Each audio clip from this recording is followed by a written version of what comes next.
AP CM బాబుపై విమర్శలు చేశారు APCC అధ్యక్షుడు రఘువీరారెడ్డి. ప్రభుత్వం దుబారా ఖర్చు చేస్తోందన్నారు. తాత్కాలిక సెక్రటేరియట్ పేరుతో ప్రజాధనం దుర్వినియోగం చేస్తున్నారని మండిపడ్డారు. పంటలు నష్టపోయిన రైతులకు ఇన్పుట్ సబ్సిడీ ఇవ్వాలన్నారు.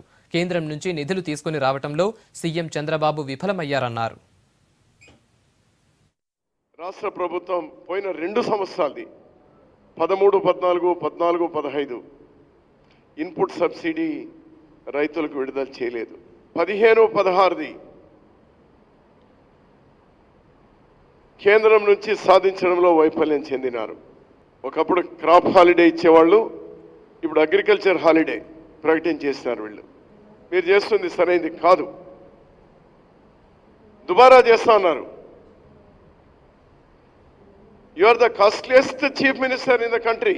200 కోట్ల రూపాయలు ఖర్చు పెడితే పర్మనెంట్గానే ఒక సెక్రటేరియట్ లేకపోతే పర్మనెంట్గానే ఒక అసెంబ్లీనో నిర్మాణం పూర్తి అవుతుంది. మళ్ళీ 4 షెడ్లు వేయడం ఎందుకు? మళ్ళీ ఏడాదికో రెండేళ్లకో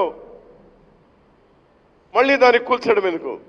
కేంద్రం మీకు ఇచ్చినటువంటి నిధులు ఏమైనాయి?